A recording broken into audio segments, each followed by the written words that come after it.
Hey everybody, this is Javier Valderamos. This is Planet Texas Podcast.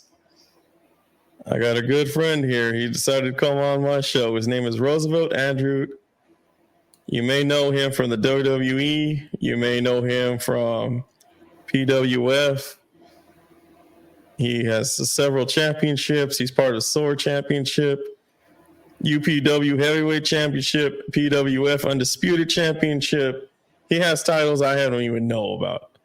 And then we were talking before, and he was telling me about even more championships on the indie circuit I don't even know about. How are you doing, Roosevelt? I am doing good, man, and I appreciate you having me on the show. Yeah, so I've had so many championships in my lifetime, in my career. I've been wrestling for 15 years, and right now I am the SOAR World Heavyweight Champion. I am the SCC Heavyweight Champion. I am the Gauss Junior Heavyweight Champion, and I am the USA Main Event Heavyweight Champion as well. That's a lot of championships. That's a lot. I just lost a couple of them. I just lost the AIWF World Shoot Fighting Championship in Canada. And the other championship I lost was what was the other one? Because I had like 6 or 7 of them at one time. And I was like, I'm not carrying all these belts all over the place. Oh, the NICW Heavyweight Championship. I was NICW. How many companies are you working for currently? Oh man, on a consistent basis, right now about 7. And where can they find you? Like, is there like a local channel they can find you? Is it online? Is it on? Yeah, you guys can find me on YouTube. A lot of the companies have like local TV. You just have to contact the local station or the company to find out what station they're on. A lot of them have internet TV. Torture Chamber Wrestling in Canada has local TV and internet TV. Victory Ring is located on YouTube.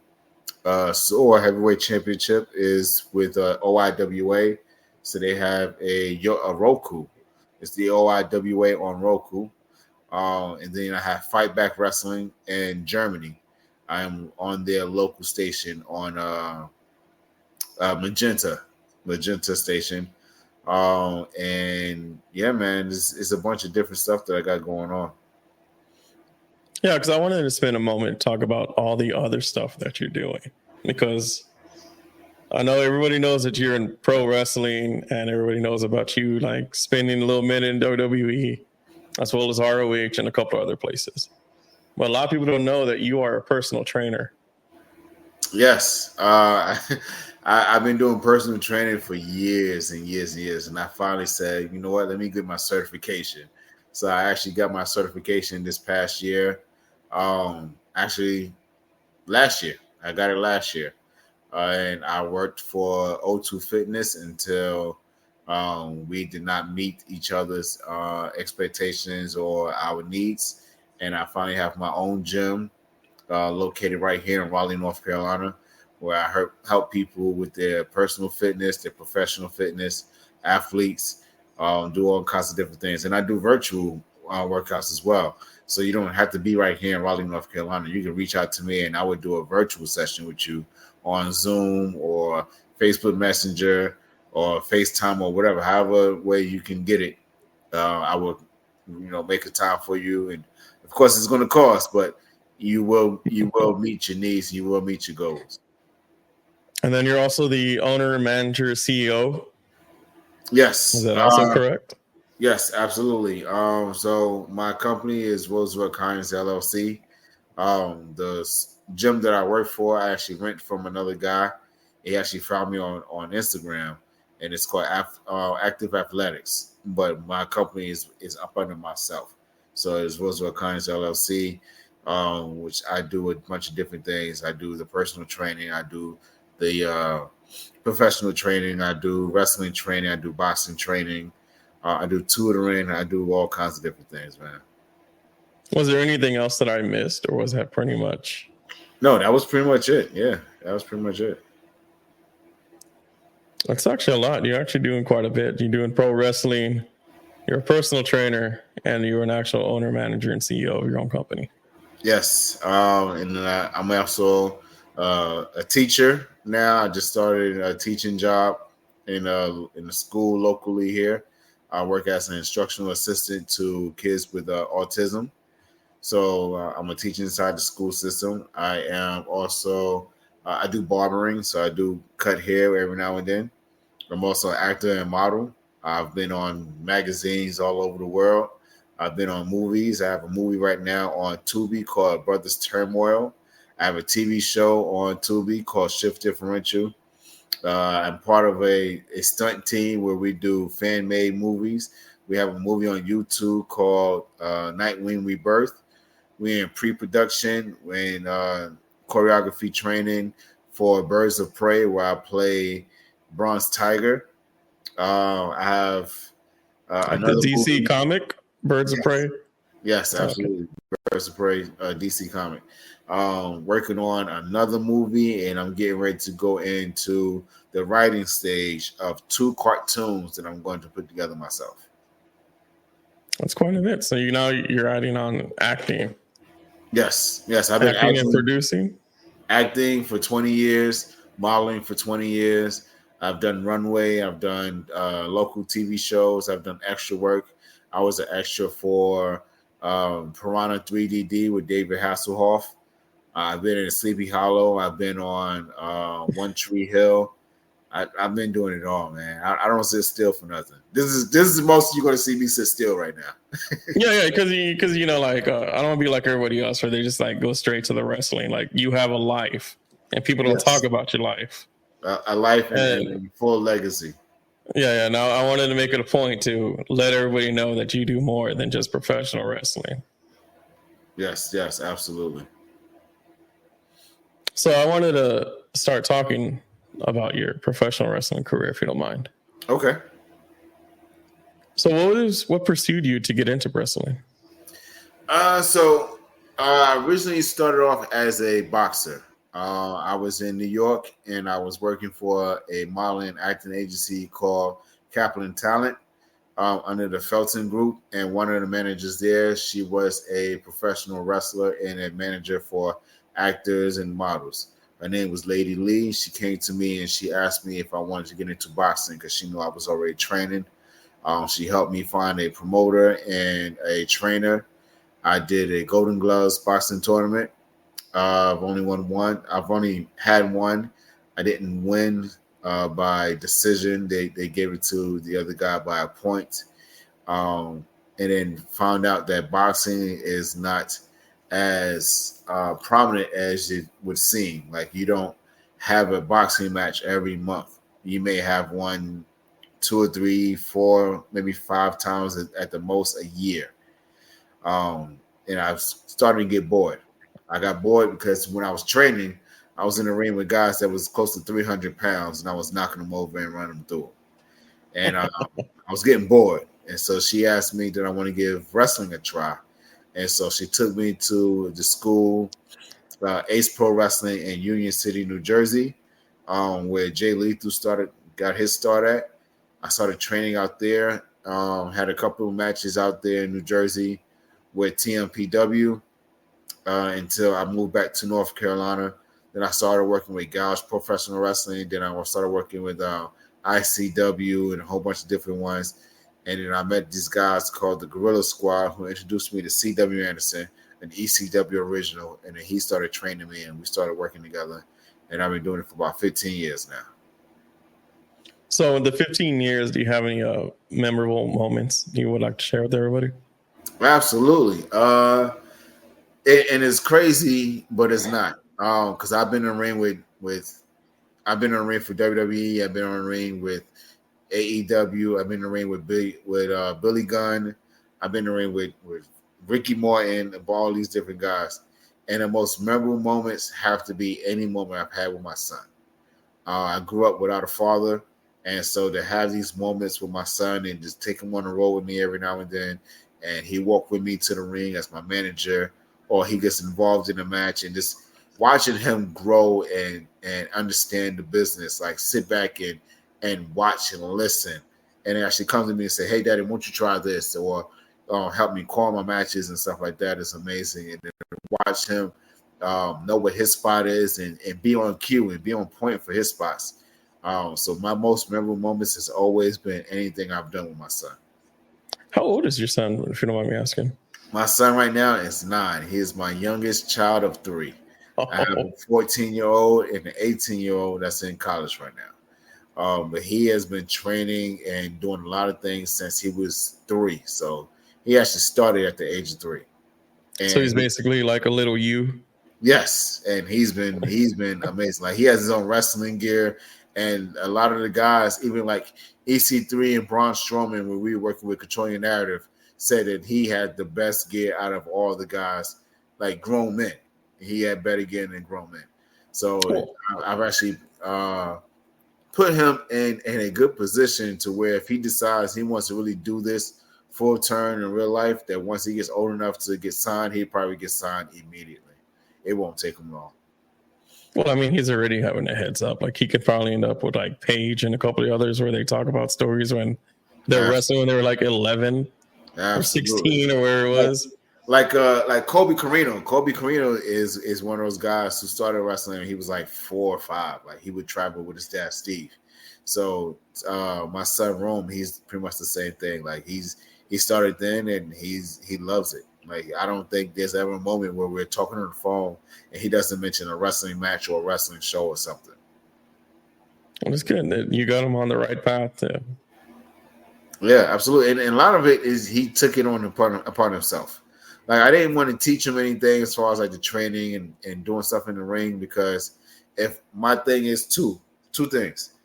If you really want this, show me that you want this. Like show me that you really want to get involved in this. Show me what you want to learn. The second thing is I don't want him to hurt his body and get all beat up before he's old enough to actually do it. So I didn't want to show him too much stuff, but he has to start learning a bunch of different things. He started learning some stuff that made me mad a little bit. I'm not gonna lie.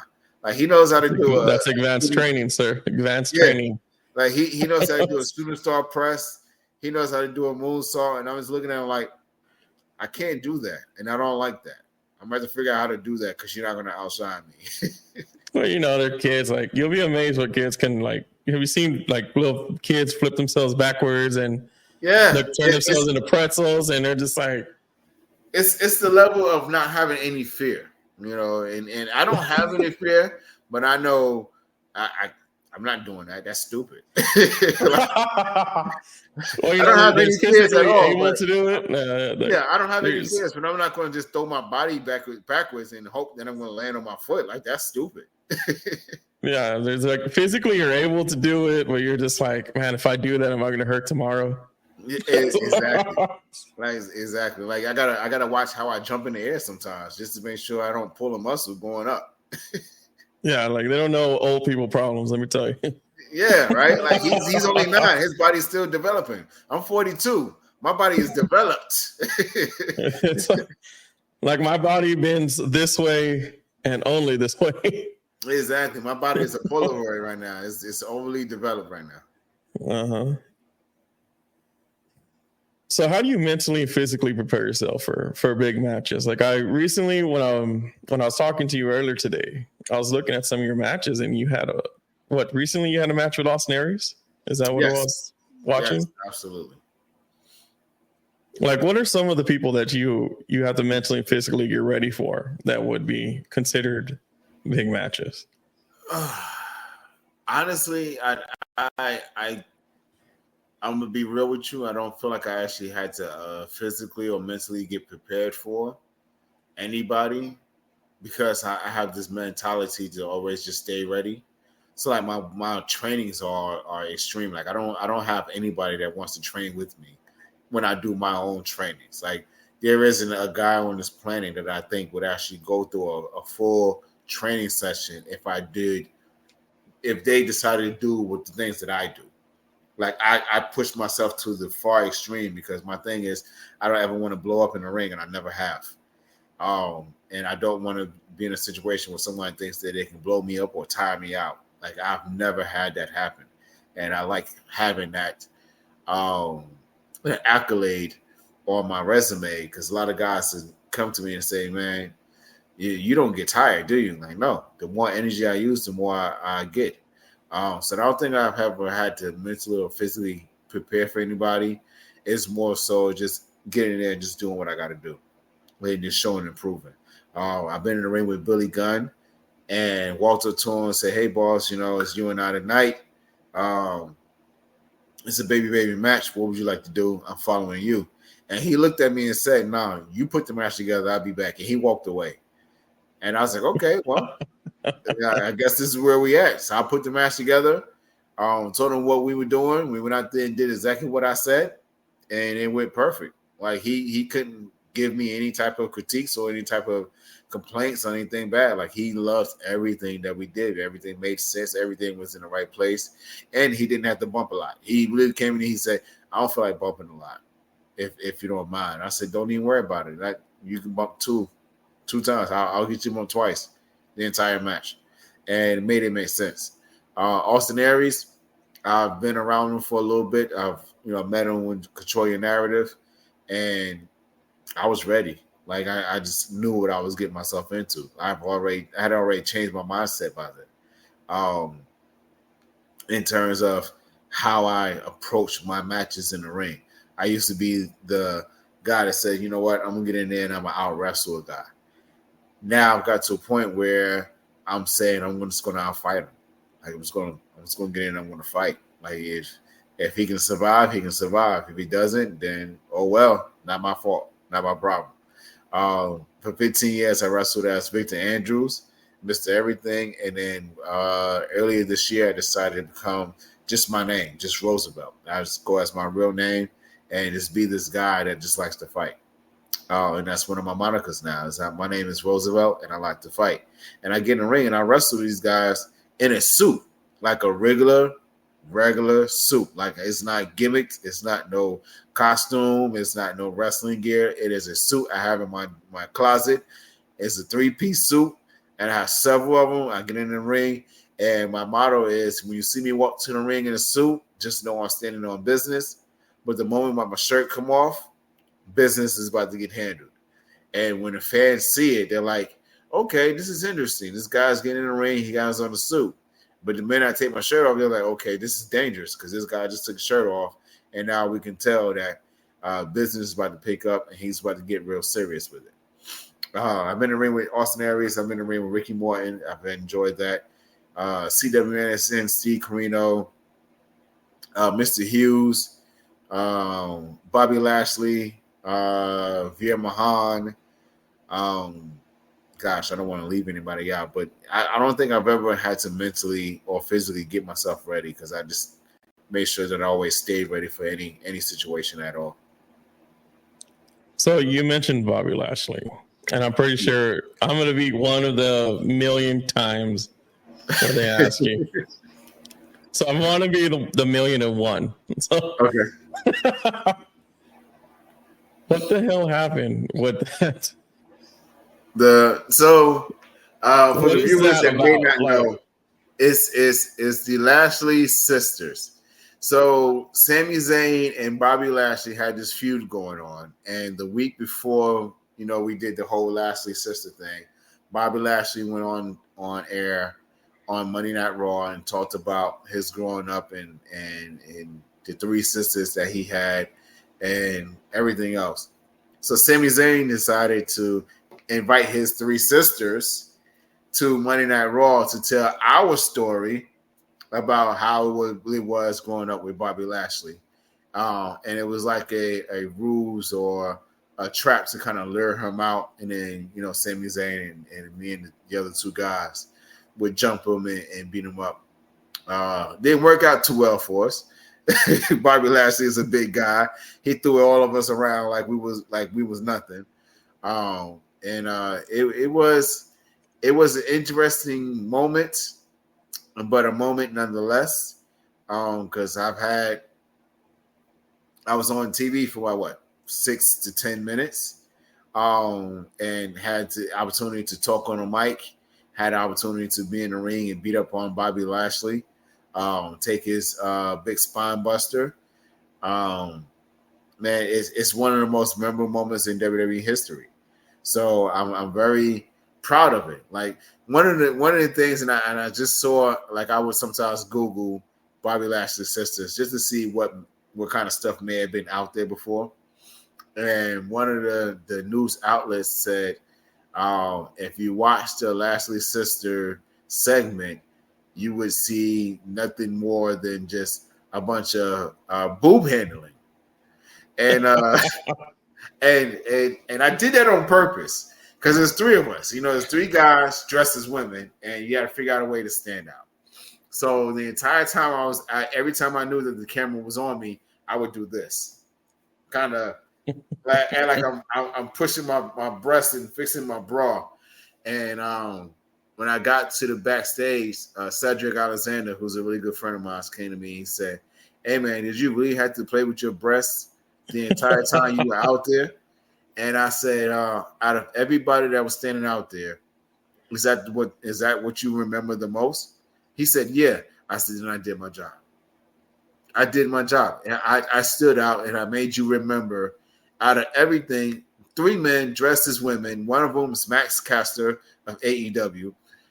Three men dressed as women, and the one thing that you remember is me playing with my breasts. I'm good." Yeah, because that's one of that has to be one of the moments in recent times that's even now today. Yes. It'll still come up. It will still come up, and I'm pretty sure you're gonna have like a million more times you're gonna have to explain that. Yes, and I don't mind explaining it every time because, like I said, it wasn't my first time on TV, but it was the time that I had the most. It was the moment I had the most duration of time on TV, for a large company like that. So what do you want to tell people if they want to become professionals? Like, what is the aspiring advice that you would give them if they wanted to break into the industry? Learn how to fight before you get started. My issue with a lot of professional wrestlers is that they don't know how to fight. And what I mean by that is learning different genres of combat or martial arts or whatever. Learn how to box, learn how to do some Brazilian jiu-jitsu, learn Taekwondo, learn some MMA. All these things will help you along the way and actually probably put you ahead of a bunch of other different guys because you know what you would do in a situation. If, let's say, if you and I, we're backstage and we're talking over a match, and I tell you I'm going to do this, and this, and some reason, and I hate the term getting lost because it doesn't make any sense in a fight situation, but you forget what you had planned that you wanted to do. If I got you in a submission hold, you know how to pretty much get out of here. You know what to do. You don't have to refer back to, well, this isn't what we talked about in the back. I don't care about what we talked about in the back.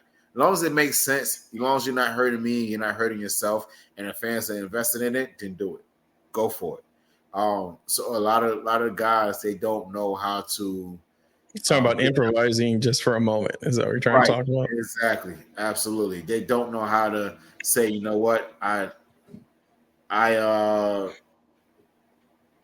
how to do this versus I don't remember this. Don't memorize the thing as a script. Just go in there and do your thing. So that is the biggest thing that I tell people, even people that I train with now, even guys that's been doing it for years. I did some training with Brock Anderson, and I made a mention of that. And Arn, his father, was sitting there. He said, "You know what?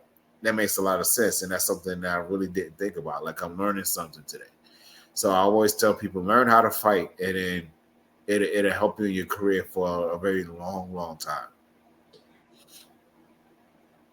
So can you tell me a little bit about the differences in wrestling promotions? Like, what is your personal experience on working with all the promotions that you've worked with? And I was just talking to a friend about it earlier. I've learned that they won't believe it unless it happens. And then what I mean by that is I've been on this tier of challenging John Cena for a match. And the reason being is because he went to SummerSlam. He made an announcement that he's retiring in 2025. So anybody that wants some better hurry up and come get some because he's getting ready to walk out. And I took it as though as he was challenging me. I took it as though because I am in the professional wrestling business, you said anybody, and anybody includes me. So I would put out promos every single week. I was dropping promos every single week. And a lot of people that I thought would actually share it or comment or, kind of hype it up didn't. And I think it's because they don't believe that it would happen. And my mentality is a lot of people won't support it until it actually happens. And I've seen it. I've seen a lot of guys that be doing their thing and traveling all over the world and doing this and doing that. And people, you get like out of 5,000 friends on Facebook, you may get like 13 shares. You may get 10 likes. You might get 2 or 3 comments until you make it big. Then now you got 500 shares. You got 2,000 comments and 3,000 likes, And it's like, okay, where were all you when I was trying to make these things happen? Where were all you when I told you that these things were going to happen? Look at Javon Evans. I've been around this kid when he was young. When he first started, I've been in the ring with him, and I would see like his stuff, and people would be like, "Oh, he's good. He's cool." Now he's on WWE NXT.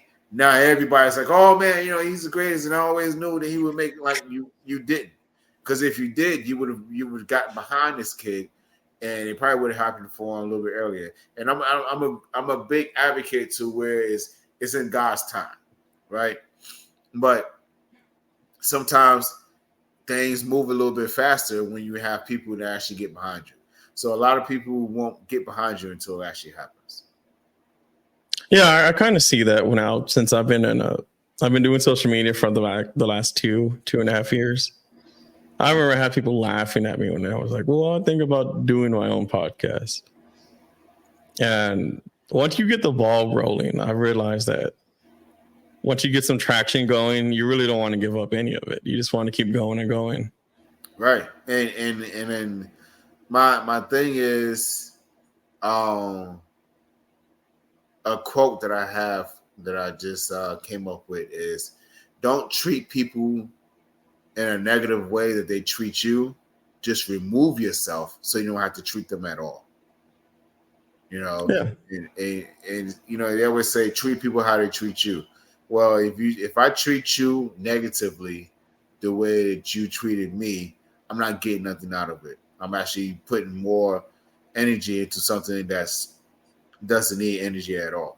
So I'm just going to remove myself completely. Yeah, because for the most part, I've kind of removed all the negative people out of my life to where like my circle is small, but I know I could call them and trust them. Absolutely. Look, the more negative you move out of your life, the more positive, the more room you have for more positive. And then I also learned that you want people in your circle that you're aspiring to be. Absolutely. I mean, if you don't really have much to look up to, then become the person that others can look up to. So I wanted to ask you about your future goals in wrestling.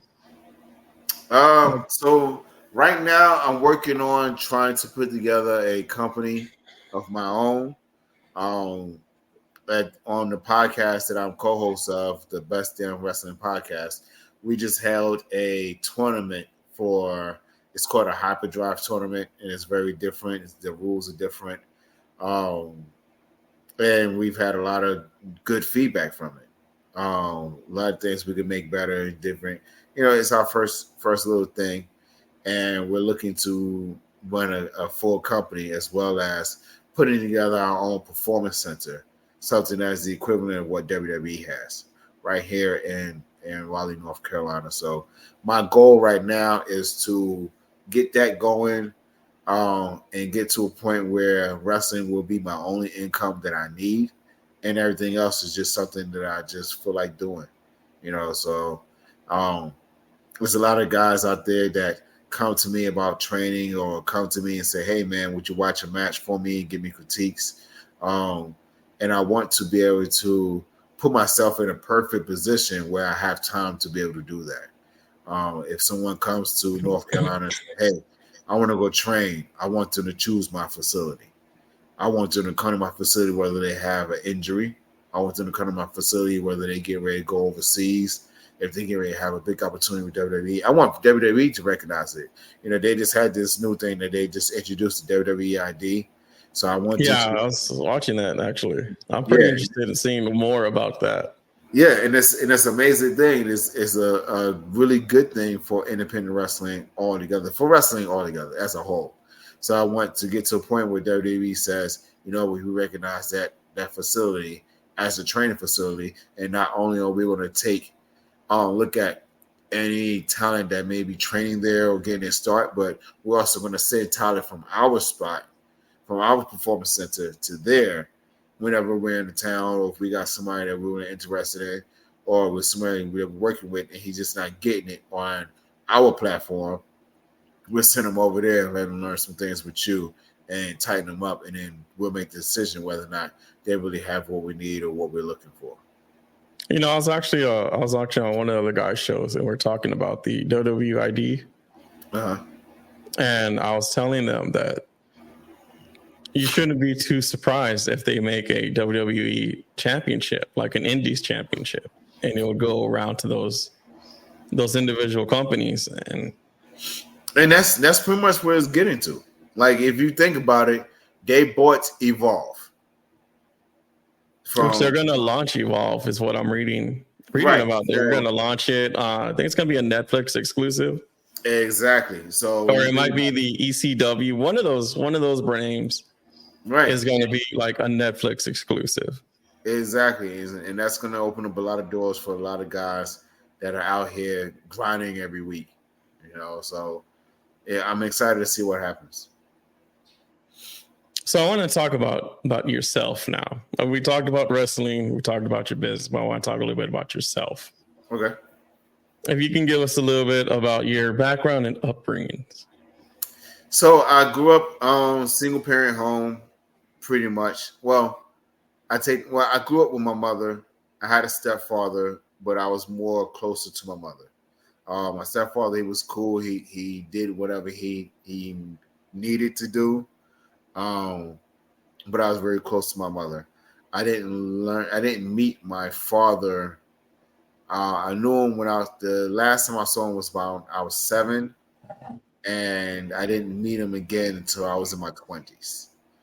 And I have three siblings on my mother's side. One just recently passed a couple of years ago, and then I have 9 siblings on my father's side.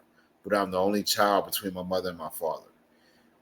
Grew up in Brooklyn, New York, in a project called Brownsville. It was a very tough project.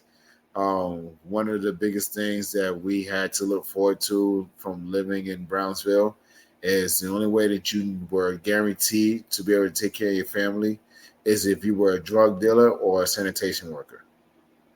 Those were the only 2 things. Like, you either had to work for the city or you were out there selling drugs. My mom moved us from New York to North Carolina, and I've gotten to a point where I was able to do some modeling. I've done some acting. I've been all over the place doing a bunch of different things because my mother put me in position where I can have those opportunities. Right now, I have 3 kids. I have a 18-year-old who's in college right now. She's a gymnast.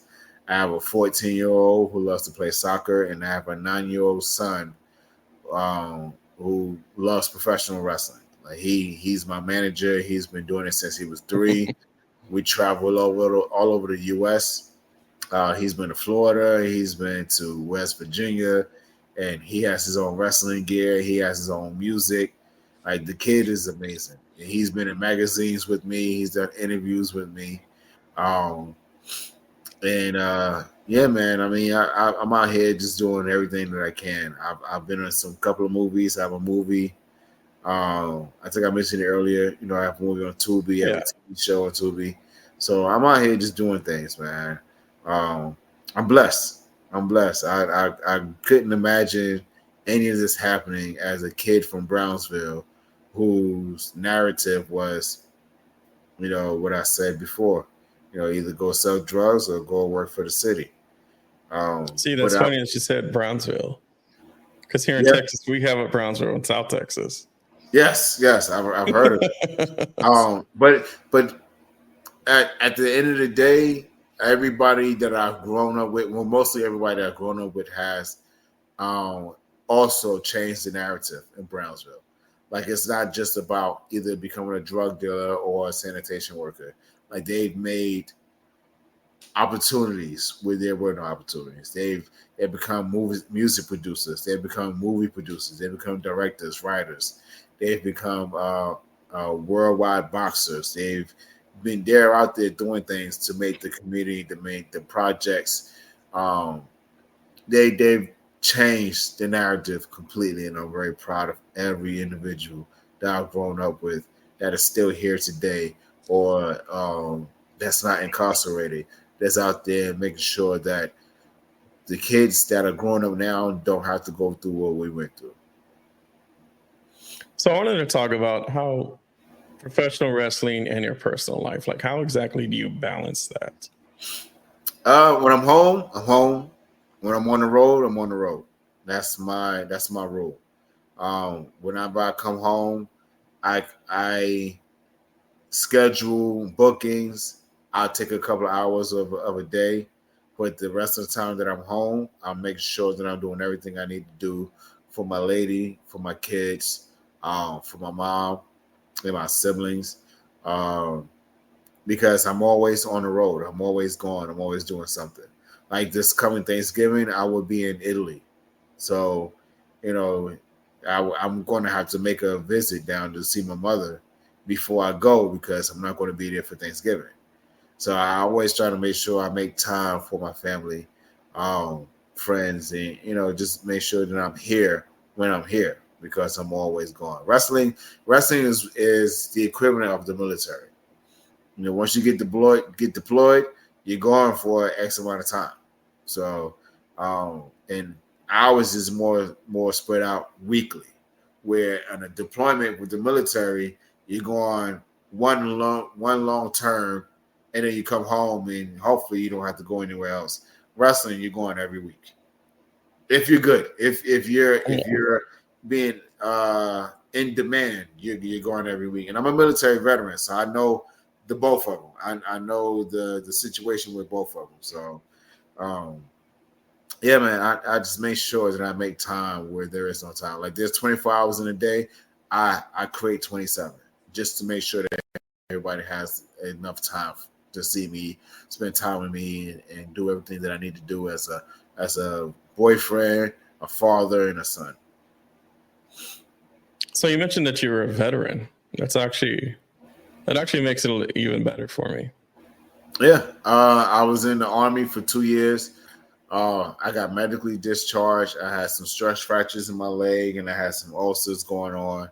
I did my basic training in Fort Knox, Kentucky, and I did my AIT training in Fort Lee, Virginia. I was a 77 Fox, which at the time was a petroleum supply specialist. In terms, if there was a war going on, I would be on the front line gassing up the tanks as they're going by. So that was my job. Wasn't something that I chose. The Army chose that for me. But I went with whatever they gave me. So what are some of your proudest achievements outside of wrestling? My proudest achievement is being a father. Is with someone that did not grow up with his father. My proudest achievement is being a father. I have three beautiful kids, smart, intelligent, very strong. My very first child I lost through some complications with pregnancy. He was actually stillborn. So my greatest accomplishment is being a father, and I have extended kids. Like any woman that I've ever been with, in terms of relationship, who had kids, I stayed in the kid's life, whether me and the woman isn't together anymore. So I have extended kids that I still communicate with. I have a 24-year-old who I've been in her life since she was born, and she has 2 kids. So actually have 2 grandkids. So I'm that guy that says, you know what, it ain't their fault that things didn't work out between me and the mom. If I was here for a good duration of time, and you know me as this figure in your life, I'm going to be that figure in your life. So I have one more question for you. Okay. Do you have any funny or interesting stories about your life? Let's see. Beyond the wrestling, and well, the funniest thing was in terms of wrestling, my son, we were doing an interview, and the guy was interviewing me, and I want to say maybe 3 minutes into the interview, it was just all about my son. Like, he literally took over the interview. Like, anytime the guy would ask me a question, I would get ready to say something to my son. Well, you know, my dad does this and this and this and this, and I'm like, yo, bro, I can speak for myself. I can talk. Like, yeah, you're the manager, but I don't need you to manage my interview. I can do this. I got mic skills. So just watching him and then like doing promos for him, it made me step up my game, because to watch him as a young child who really doesn't have a full training in the sport of professional wrestling and be able to do the things that he's done. We did a promo for Control Your Narrative, and it was so good. Braun Strowman looked back when he was with us. He looked back to all the guys and said, "Now top that." Like, it was that good to where he looked at the guys and like, "Sorry guys, there's no way you're going to be able to top that." Like, that's a kid that came in here and did a promo like a grown man. Another funny moment in terms of wrestling is I do a spine buster like C.W. Anderson, like an Anderson spine buster. And there's been moments where my spine busters, not intentionally, but they have been so impactful that I made guys go number 2 on themselves in the middle of a match. And Is that like the traditional spine buster, or is it like the new spine buster where they just like pick them up and they? No, it's a traditional, like an Anderson. Okay. So to hear somebody say, "Hey man, we gotta take this home," I think I messed up my shorts. Is funny to me, because you hear about guys having those incidents in the ring, but you never. Yeah, really... I remember watching Total Divas and Natalia. Yes, Natalia. And then she ran. Yokozuna. She ran into the back. Yeah. Yokozuna had a situation. Who else? I want to say John Cena had a situation. So to hear somebody say that in the middle of a match and still try to keep your yourself composed, like, is a trick. It's a trick to it. You still gotta stay in character with that. Like, how often do you break character? Because I've seen videos of like Sami Zayn with the bloodline.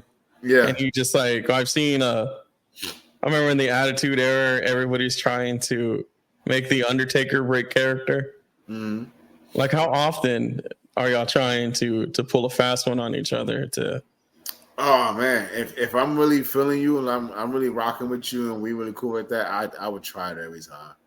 Like, I've had a lot of guys I've made break character when I would say something random out of nowhere, or I would do something really random. I've never broke character. I can honestly say no one has ever did anything or said anything in the middle of the ring to make me break character. And in fact, my very first time with NXT, it was me and Lars Sullivan versus Heavy Machinery. And we lost the match. Me and Lars lost. And I took the compactor, and, Lars beat me up after the match. And we were walking backstage. We were walking through the crowd. And it was 2 referees. They were carrying me. And one of the referees decided to try to tickle me.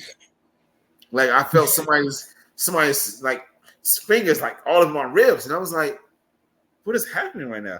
And I had my head there, and I was like, is someone trying to tickle me? And the ref was like, yeah, I was trying to get you to break character before we walk to the back. And I was like, well, it's not going to work because I'm not ticklish. And he's like, dang. And for that to be my very first opportunity and very first, moment with WWE as a whole, to have that welcoming feeling of someone trying to, pretty much rib me, taking my side, trying to rib me to try to get me to break character, and it just didn't work. So those were some really memorable, funny moments where I was like, oh wow, this is really cool.